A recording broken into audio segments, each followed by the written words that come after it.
रुपए की कमजोरी को लेकर आजकल खूब बातें हो रही हैं और फिलहाल वित्त मंत्री निर्मला सीतारमण निशाने पर है, क्योंकि उन्होंने कह दिया कि रुपया कमजोर नहीं हो रहा बल्कि डॉलर मजबूत हो रहा है।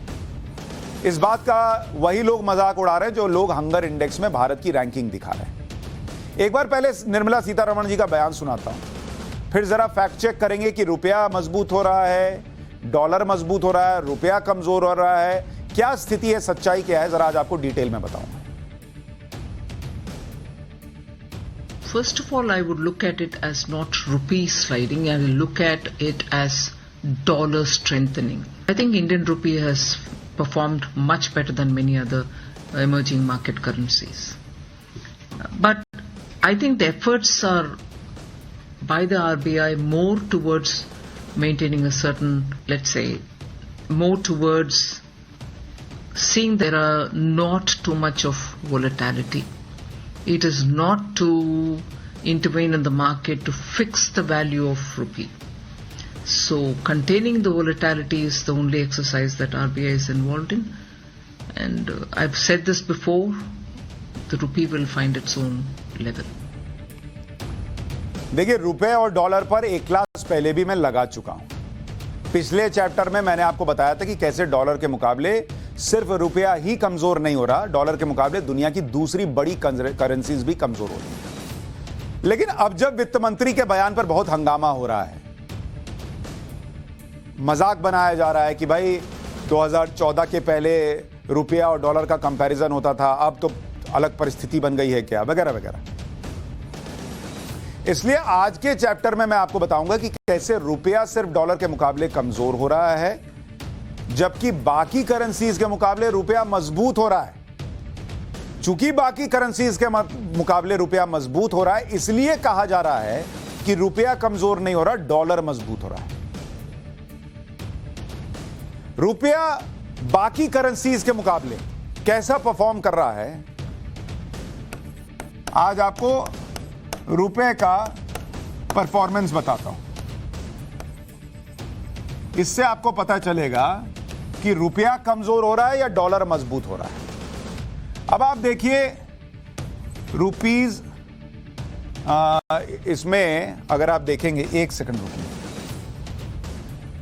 एक हम आपको दिखाते हैं अक्टूबर 2021 में क्या स्थिति थी और अक्टूबर 2022 में क्या स्थिति, जहां आज की तारीख में हम खड़े हैं। अब रुपया वर्सेस पाउंड दिखाते हैं, ठीक है। पाउंड के मुकाबले रुपए की क्या स्थिति है। अक्टूबर 2021 में एक पाउंड 104 रुपए का था। आज की तारीख में यही पाउंड 92 रुपए का है। तो इसका मतलब रुपया मजबूत हुआ है, पाउंड कमजोर हुआ है। अगर रुपया कमजोर हो रहा होता तो सबके मुकाबले होता। डॉलर के मुकाबले कमजोर है, लेकिन बाकी करेंसीज के मुकाबले देखिए, यहां पाउंड के मुकाबले रुपया मजबूत हो गया, 104 से 92 पर आ गया। अब आप देखिए रुपीज वर्सेस यूरो। अक्टूबर 2021 में एक यूरो की कीमत थी 88 रुपए। आज की तारीख में रुपये के मजबूत होने की वजह से एक यूरो की कीमत हो गई है 82 रुपए। यहां भी रुपया मजबूत हो गया। अब आप देखिए रुपया वर्सेस जापानी येन। अक्टूबर 2021 में एक येन जो है वो 0.65 रुपीस का था और आज की तारीख में 0.55 का हो गया। यहां भी रुपया मजबूत हो गया। तो वित्त मंत्री जो कह रही हैं वो गलत नहीं कह रही। डॉलर मजबूत हो रहा है, रुपया कमजोर होता तो सबके मुकाबले गिर जाता ना। यहां सबके मुकाबले रुपया ऊपर चला गया, रुपये की स्थिति बेहतर हुई। कोरोना संकट और यूक्रेन युद्ध के बावजूद रुपया पिछले साल के मुकाबले मजबूत हुआ है। इसे और गहराई से समझने के लिए आपको डॉलर इंडेक्स के बारे में बताता हूं। अब आप कहेंगे डॉलर इंडेक्स क्या है भाई?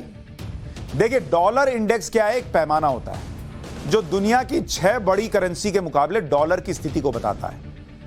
तो इससे क्या पता चलता है कि भाई, जैसे अगर आप चेक कर रहे हैं कि क्लास में 6 जो बहुत पढ़ने वाले बच्चे हैं, उनके मुकाबले जो टॉपर है वो क्या कर रहा है, तो पता चलता है कि बाकियों ने कैसा परफॉर्म किया और आप कैसा परफॉर्म कर रहे हैं। तो अगर अक्टूबर 2021 में डॉलर इंडेक्स की वैल्यू थी 93 थी, तो अक्टूबर 2022 में डॉलर इंडेक्स की वैल्यू बढ़कर 112 हो गई। यानी डॉलर दुनिया की 6 बड़ी करेंसीज के मुकाबले मजबूत हुआ है। यानी वित्त मंत्री ठीक कह रही हैं, रुपया कमजोर नहीं हो रहा, डॉलर मजबूत हो रहा है। दुनिया की 6 बड़ी करेंसीज के मुकाबले 93 से बढ़कर 112 हो गया। एक साल में 19 पॉइंट का इजाफा है। इसलिए जो लोग मजाक बना रहे हैं कि रुपया कमजोर हो गया, डॉलर मजबूत हो गया, वो देखे सच्चाई क्या है। और अभी बताऊंगा कि महान अर्थशास्त्री मनमोहन सिंह जब प्रधानमंत्री थे, तब जब रुपए को लेकर सवाल उठते थे तो वो क्यों उठते थे, तब क्या स्थिति थी। लेकिन पहले समझिए कि ऐसा हुआ क्या कि डॉलर मजबूत हो गया और सारी करेंसीज कमजोर हो गई। इसकी वजह है अमेरिका बहुत बुरी स्थिति से गुजर रहा है। वहां 6 से 8 महीने में मंदी आने वाली है। यूक्रेन युद्ध का दबाव अमेरिका पर है, लेकिन इस स्थिति के बाद भी डॉलर कैसे मजबूत हो रहा है? इसका जवाब यह है कि डॉलर की मजबूती की वजह अमेरिका में महंगाई के 40 साल के रिकॉर्ड लेवल पर होना है। महंगाई को रोकने के लिए अमेरिका के सेंट्रल बैंक यानी फेडरल रिजर्व ने वहां पर बेंचमार्क रेट यानी मुख्य ब्याज दरें 3.5% बढ़ा दी। जैसे आरबीआई होता है, वहां पर फेडरल रिजर्व होता है। तो जैसे समझिए अमेरिका के आरबीआई ने क्या किया, दर बढ़ा दी, 3.5% कर दिया। जबकि फरवरी 2022 तक ब्याज दर क्या थी, 0%। तो 0 से 3.5% हो गया। और 2023 में बेंचमार्क रेट जो है वो कहा जा रहा है कि 3.5% से बढ़कर 4.6% पर हो जाएगा। अब इसकी वजह से क्या हो रहा है कि डॉलर की डिमांड बढ़ गई। ऊपर से यूक्रेन युद्ध की वजह से कच्चे तेल के दाम बढ़ गए, जिसका ट्रेड अमेरिकी डॉलर में ही होता है। इसलिए डॉलर मजबूत हो रहा है हर करेंसी के मुकाबले। तीसरी बात यह भी है कि दुनिया की अर्थव्यवस्था की हालत खराब है, इसलिए भी डॉलर मजबूत हुआ है। लेकिन रुपया बाकी करेंसीज के मुकाबले मजबूत हुआ, डॉलर दुनिया भर की करेंसी के मुकाबले मजबूत हुआ। रुपये ने अपनी पकड़ बनाकर रखी है। यह क्यों कह रहा हूं, इसे आपको समझना है तो आपको कांग्रेस के समय क्या हुआ था यह समझना होगा। भाई मनमोहन सिंह बहुत महान अर्थशास्त्री थे, उनके जमाने में क्या हो रहा था जरा सुनिए। रुपीज की हालत यूपीए के समय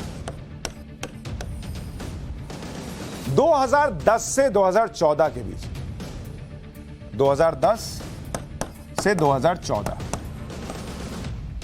जो अमेरिका का फेडरल रिजर्व बेंचमार्क रेट था, फेडरल रिजर्व, वो कितने परसेंट पे था, 0%। जो आज 3.5% हो गया और इसलिए डॉलर मजबूत हो रहा है। उस वक्त कोई फेडरल रिजर्व का बेंचमार्क रेट नहीं बढ़ा था। इस दौरान 2014 में डॉलर 63 रुपए पे पहुंच गया था। 63 रुपीज का $1 आता था, जो कि 2008 में कितने पे था आपको पता है? 2008 में $1 जो है वो 40 रुपया का होता था, $1। यानी फेडरल रिजर्व का रेट जस का तस रहने के बावजूद रुपया जो है वो कमजोर हो रहा था। 40 से 63, 50% का से ज्यादा का जंप था। ना कोई कोरोना था, ना कोई यूक्रेन युद्ध था, उसके बावजूद रुपया जो है वो गिरता जा रहा था। इसलिए लोग सवाल पूछते थे। और अभी ये जो 0% पे फेडरल रिजर्व उस वक्त हुआ करता था यूपीए के जमाने में, आज 3.5% पर है। बावजूद इसके रुपया वैसा नहीं गिरा है डॉलर के मुकाबले जैसा अभी, उस वक्त तो 50% गिर गया था। और अब की स्थिति आप देखिए, फरवरी 2022 से लेकर अब तक फेडरल रिजर्व 3.5% बढ़ा और रुपया डॉलर के मुकाबले, जब ये 3.5% है, फेब 2022 से अभी तक का दिखा रहा हूं। अभी फेडरल रिजर्व का रेट कितना हो गया, 3.5%, और कितना हुआ है, 75 से 82 हुआ है डॉलर के मुकाबले रुपया। यानी 3.5% की बढ़ोतरी के बदले डॉलर के मुकाबले रुपया कितना बढ़ा, 7 रुपया। और यहां कितना बढ़ा था, 23 रुपया। और जबकि प्रधानमंत्री देश के महान अर्थशास्त्री थे मनमोहन सिंह। अच्छा, अगर 2010 से 2014 का समय देखिए, जब फेडरल रिजर्व के बेंचमार्क रेट में कोई बढ़ोतरी नहीं हुई, डॉलर के मुकाबले रुपया 50% कमजोर हो गया, तब कोई हंगामा उस तरह से नहीं कर रहे थे लोग। जब भाई चुनावी मुद्दा बन रहा था लेकिन कोई सवाल नहीं पूछ रहा था उस तरह से। आपको अब यूपीए के दौरान 3 करेंसी की हालत भी बताता हूं। भाई डॉलर के मुकाबले तो मनमोहन सिंह सरकार में रुपया ध्वस्त हो गया था, वो तो आपने देख लिया। अभी रुपया फिर भी पकड़ के रखा हुआ, आपने वो भी देख लिया। अब मैंने आपको थोड़ी देर पहले बताया कि दुनिया की बाकी करेंसीज के मुकाबले रुपया मजबूत हुआ है आज की तारीख में। सालाना औसत वैल्यू यूएस डॉलर के मुकाबले रुपए की 2004 से 2005 में 2004-5 में 44 रुपए 93 पैसे। एक डॉलर जो है वो 44 रुपए 93 पैसे का था औसत 2004-5 में। 2013-14 में ये कितना हुआ? ये बढ़कर हो गया 60 रुपया, ये 1 मिनट, ये हो गया $1 इज इक्वल टू 60 रुपया 50 पैसा। ये सालाना वैल्यू बता रहा हूं, एवरेज। और अभी कितना है 2022 ये है 82 रुपया 15 पैसा आज की तारीख में। ठीक, अब जरा मैं आपको बताता हूं, ये हो गया डॉलर का हिसाब। अब जरा आपको पाउंड का बताता हूं। भाई डॉलर के मुकाबले रुपए की क्या स्थिति है वो बता दिया। पाउंड की स्थिति देखिए, 2004-5 में एक पाउंड जो है वो 82 रुपया 86 पैसे का था।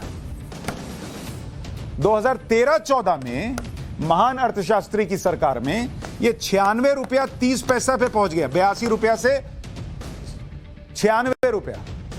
और अभी अगर आप देखेंगे ये 93 रुपया 80 पैसा पे है। तो रुपया मजबूत हो रहा है कि कमजोर हो रहा है? और कमजोर होना इसको कहते हैं 82 रुपया से 96 रुपया 30 पैसे पे पहुंच जाना। इसीलिए डॉलर मजबूत हुआ है, रुपया कमजोर नहीं हुआ है। रुपया कमजोर हुआ था मनमोहन सिंह के समय। कमजोर होता तो यहां भी गिरता ना भाई। अभी तो आपको दिखा रहा हूं कि कैसे ये 93-80 भी जो है रुपये की मजबूती है, कहां 102 से 93-80 पर आ गया। अब आप देखिए यूरो का, यूरो का दिखाऊं इधर, 1 मिनट इसको हटा देता हूं मेरा। डॉलर का तो देख लिया, अब आपको यूरो का हिसाब दिखाता हूं, उसमें आपको समझ में आएगा कि रुपया क्यों मजबूत हुआ कहा जा रहा है। ये आपको यूरो का हिसाब दिखाता हूं। 2004-5 में 53 रुपया 98 पैसे का 1 यूरो था। ठीक है, 13-14 में ये 53 रुपए से बढ़कर 81 रुपया 17 पैसे पे चला गया। इसको कहते हैं रुपए का गिरना बॉस। कैसे 10 साल में महान अर्थशास्त्री की सरकार में रुपया गिर गया, जबकि दुनिया में ना कोरोना का संकट था, ना उस वक्त यूक्रेन रूस का युद्ध था, ना अमेरिकी फेडरल रिजर्व ने कोई रेट बढ़ाया था। और आज की तारीख में 2022 में जो ये यूरो की कीमत है वो 80 रुपये 59 पैसे है। यानी मनमोहन सिंह की सरकार से बेहतर स्थिति में है अभी भी। इसलिए कहा जा रहा है रुपया मजबूत है, रुपया कमजोर नहीं हुआ, डॉलर मजबूत हुआ। तो इसलिए कभी भी सिर्फ नंबर देख के मत कूदा कीजिए, और कुछ लोगों का एजेंडा होता है समझा कीजिए। इसलिए मैं कहता हूं पाठशाला में आया कीजिए। ये लोग क्या करते हैं, जैसे आपको क्या बोलेंगे कि अरे रमेश को तो 10 ही नंबर आया है। अरे पर रमेश ने जिस एग्जाम में बैठा वो एग्जाम ही 20 नंबर का था या 15 नंबर का था, और आप उस एग्जाम में 10 नंबर लाए थे जहां 100 नंबर का पेपर था। तो 10 नंबर देख के जजमेंट नहीं ना होगा, उसके अलावा फैक्टर्स भी तो देखे जाएंगे। लेकिन कुछ लोगों को पॉलिटिक्स में मुद्दे नहीं मिल रहे, तो वो देश हित, देश का मान, देश का सम्मान सब ताक पर रखने को तैयार हो गए, और उसके लिए पूरा एजेंडा चलता है।